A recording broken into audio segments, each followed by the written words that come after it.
जय हिंद दोस्तों। देखिए, दुनिया में जो अमीर देश हैं उनकी एक सबसे बड़ी प्रॉब्लम है कि उन्हें यंग वर्कफोर्स नहीं मिल रही है और उसका कारण है कि उन देशों की आबादी बूढ़ी हो रही है। अब आप इस लिस्ट को देखिए, इसमें आप जापान, इटली, फिनलैंड, जर्मनी सहित कई और यूरोपियन कंट्रीज को देखेंगे जिनकी लगभग 25 से 30% आबादी आज बूढ़ी हो चुकी है और 2050 तक इनकी 35 से 40% आबादी बूढ़ी हो जाएगी। और देखिए, ये वो कंट्रीज हैं जो डेवलप हो चुकी हैं, जो अमीर हैं, लेकिन अब इनके सामने प्रॉब्लम ये है कि भाई इनके पास यंग वर्कफोर्स मौजूद नहीं है। तो इसका नुकसान ये होगा कि जब इनके पास काम करने वाली आबादी ही नहीं रहेगी तो इनकी ग्रोथ रेट भी कम हो जाएगी। और हाँ, ये प्रॉब्लम केवल इन देशों तक ही सीमित नहीं है, बल्कि आज हम वर्ल्ड में एजिंग पॉपुलेशन को देखें, यानी जिनकी उम्र 60 साल से ऊपर हो चुकी है, इनकी संख्या लगभग 1.5 बिलियन के आसपास है और 2050 तक ये 2.1 बिलियन और साल 2100 तक दुनिया की 3.1 बिलियन पॉपुलेशन बूढ़ी हो जाएगी। तो जैसे जैसे ये संख्या बढ़ती जा रही है, सभी देशों के सामने समस्या ये है कि भाई यंग वर्कफोर्स कहां से लाएं, और यहीं पर भारत के लिए सबसे बड़ी अपॉर्चुनिटी है। अपॉर्चुनिटी यह है कि आज हमारी पॉपुलेशन दुनिया में सबसे ज्यादा यानी 1.4 बिलियन के आसपास है। और देखिए, इसमें कमाल की बात तो यह है कि हमारे पास दुनिया की सबसे बड़ी युवा आबादी है। भारत की लगभग 66% आबादी 35 साल से कम उम्र की है। तो जिन देशों को यंग वर्कफोर्स की जरूरत है, उन्हें भारत यंग वर्कफोर्स उपलब्ध करवा सकता है। अब देखिए, भारत में भी इतनी बड़ी जनसंख्या है कि भाई सभी को रोजगार नहीं मिल पा रहा है। तो भारत की युवा आबादी को रोजगार चाहिए और जो बाहर के देश हैं उनके पास रोजगार है लेकिन यंग वर्कफोर्स नहीं है, तो भारत यहाँ पर उनकी पूर्ति कर सकता है। अब ऐसी बात नहीं है कि इंडियन वर्कर्स विदेशों में काम करने के लिए नहीं जाते हैं। दरअसल सदियों से इंडियन वर्कर्स विदेशों में काम करने के लिए जाते रहे हैं, तभी तो आज दुनिया में सबसे ज्यादा रेमिटेंस भारत में आते हैं। रेमिटेंस यानी कि विदेशों से आने वाला जो पैसा है, तो ये भारत में सबसे ज्यादा आता है। 2022-23 में ही लगभग 110 बिलियन डॉलर भारत में आए हैं और ये जीडीपी का 3% के आसपास है।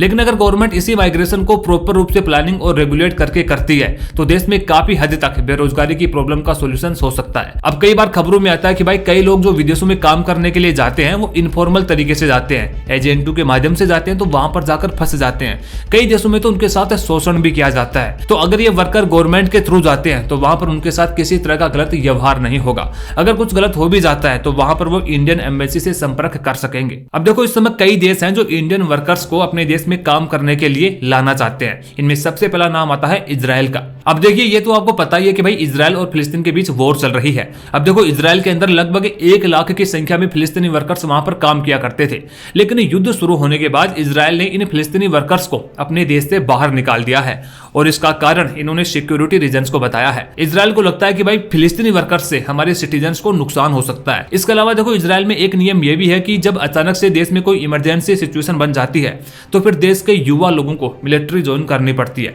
और इस समय इजराइल गाजा के अंदर मिलिट्री ऑपरेशन चला रहा है, तो काफी लोग इस समय वहां की आर्मी को ज्वाइन कर चुके हैं। तो इसकी वजह से बाकी की जो इंफ्रास्ट्रक्चर के वर्क है उनके अंदर काम करने वालों की कमी चल रही है। इसलिए इजराइल की कई कंपनीज ये मांग कर रही है कि हमें 1 लाख इंडियन वर्कर्स चाहिए। अब इजराइल में युद्ध शुरू होने से पहले वहां पर लगभग 18,000 इंडियन वर्कर्स काम कर रहे थे, जो मेनली वहां पर मरीजों की देखभाल वाला काम कर रहे थे। और युद्ध शुरू होने से पहले ही इंडियन गवर्नमेंट ने भी मई 2023 में इजराइल की गवर्नमेंट के साथ एक एग्रीमेंट साइन किया था, जिसमें 42,000 इंडियन वर्कर्स को इजराइल में काम के लिए भेजा जाएगा। वहीं अब जो नई 1 लाख वर्कर्स की डिमांड हो रही है, खासकर युद्ध शुरू होने के बाद में, उनको लेकर फिलहाल में कोई एग्रीमेंट तो नहीं किया गया है, लेकिन संभावना है कि भाई इसी एग्रीमेंट का और विस्तार किया जा सकता है। लेकिन इजराइल इंडियन वर्कर्स को ही क्यों लाना चाहता है? दुनिया भर में और भी तो वर्कर्स हैं। तो अगर आप दुनिया भर में देखें तो जो रिच कंट्रीज है, जैसे कि यूरोपियन कंट्रीज, वो तो पहले से ही वर्कर्स की समस्या से जूझ रही हैं, तो उनके पास तो वर्कर्स है नहीं। वहीं एशिया में हम देखें तो अफगानिस्तान और पाकिस्तान जैसे और भी कई ऑप्शन मौजूद हैं।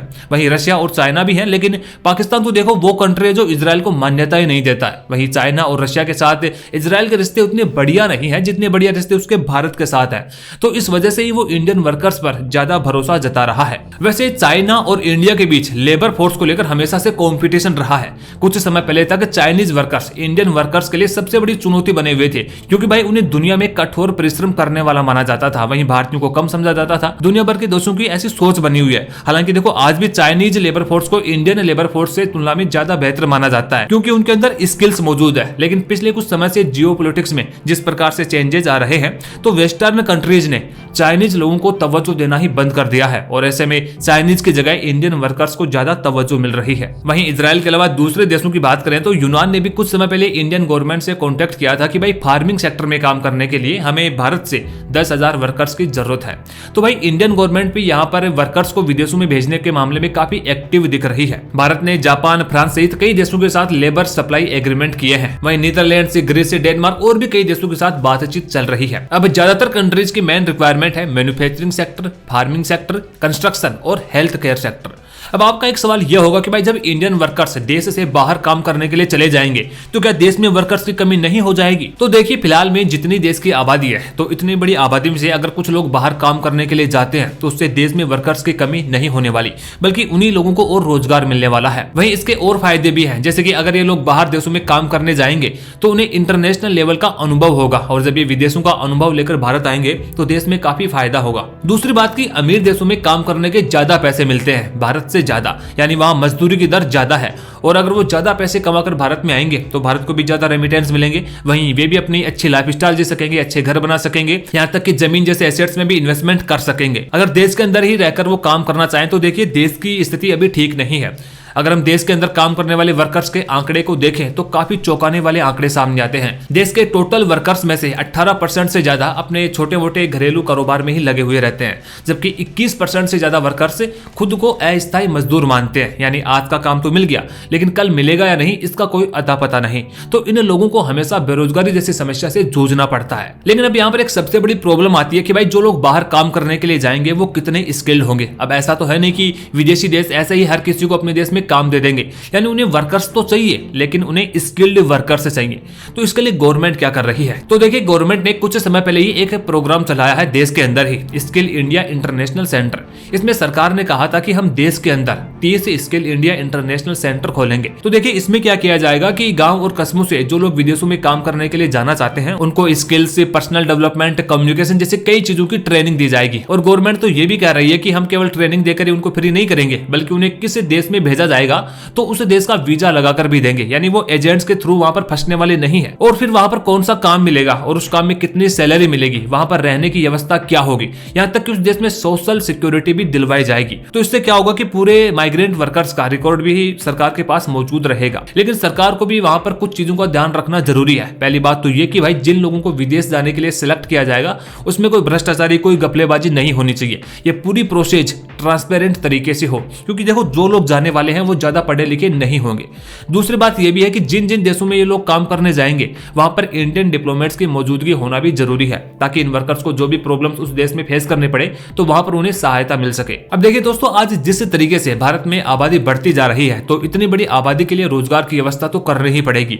और मानते हैं कि भाई विदेशों में लोगों को काम पर भेजने से इस प्रॉब्लम का सोल्यूशन नहीं निकलने वाला, लेकिन फिर भी फिलहाल में जो मौके हमें मिल रहे हैं उनका फायदा तो उठाना ही चाहिए। और इससे भारत को भी काफी ज्यादा विदेशी मुद्रा भी मिलेगी, तो आगे आने वाले फ्यूचर में इस चीज का देश को फायदा मिलेगा। खैर, इस बारे में अगर आपके कोई सजेशन हो तो कमेंट बॉक्स में जरूर लिख दीजिए। और हाँ, अगर वीडियो आखिर तक देख ही रहे हो तो भाई वीडियो को लाइक और शेयर भी कर दो।